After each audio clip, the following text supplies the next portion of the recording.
নমস্কার বন্ধুরা, আমি হলাম জেনজি কবি।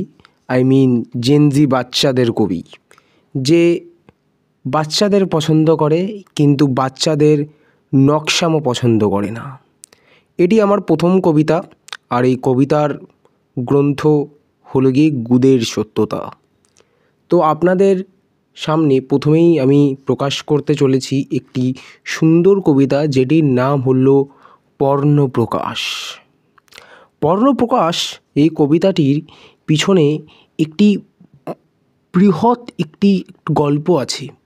আসলে আমি যেই স্কুলে পড়তাম সেই স্কুলে আমার একটি স্যার ছিলেন, যার নাম ছিল প্রকাশ। সেই প্রকাশ স্যার পণ দেখত, এমনকি সে তার বৌদি মালতী নামে একজন বৌদিকে দেখে কোলবালিশও ফুটো করেছে। সেই কাহিনী প্রকাশ স্যার নিজে শুনিয়েছে স্কুলে মদ খেয়ে এসে। তো আমি আপনাদের সামনে পর্ণপ্রকাশ আমি শোনাতে চাই। তো প্রেজেন্টিং দ্য লেজেন্ডারি কবিতা পর্ণপ্রকাশ। পরনে পরনে প্রকাশ নাকি প্রকাশই দেখে পর্ণ, যখনই ও দাঁড়ায় ও হিলায় তখন। ভালোবাসে সে মালতীকে, ইচ্ছা তার অনেক, শখ যদিও ভালো হয় ইচ্ছাটা নয় নেক।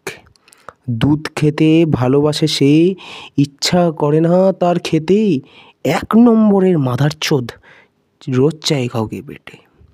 হারামিগিরি ভালোই করে, এতে নাই কোনো সংখ্যা, হিলিয়ে হিলিয়ে ছোট হয়ে গেছে ওর লেবু আর লঙ্কা। ভাইগ্রাতেও করে না কাজ, আর যে দাঁড়ায় না, সেই জন্যই তো খানকির ছেলে কারোর সাথে সেরকম মানায় না। কোলবালিশে ফুটো করেছে মালতীকে মনে বেশে, ঢ্যামনাগিরিতে টপ করেও শুরু হোক বা শেষে। XXNX বা হ্যামস্টার সবেই সে পটু, রিয়েল লাইফে বলছি মশাই, অ্যাকচুয়ালি হিজ কাইন্ডা ঝাটু। চুত মারানোর ফিরাকে আছে দিগ্বিজন্ত নজরেই, হিলিয়ে হিলিয়ে এমন হাল, আজ বহুতই কমজোর সে। মেয়েদের বলি সাবধান হও, না হলে পাবে এমনি, আসলে আমি পর্ণপ্রকাশ, নিয়ে নেব তোমার যেমনি তেমনি।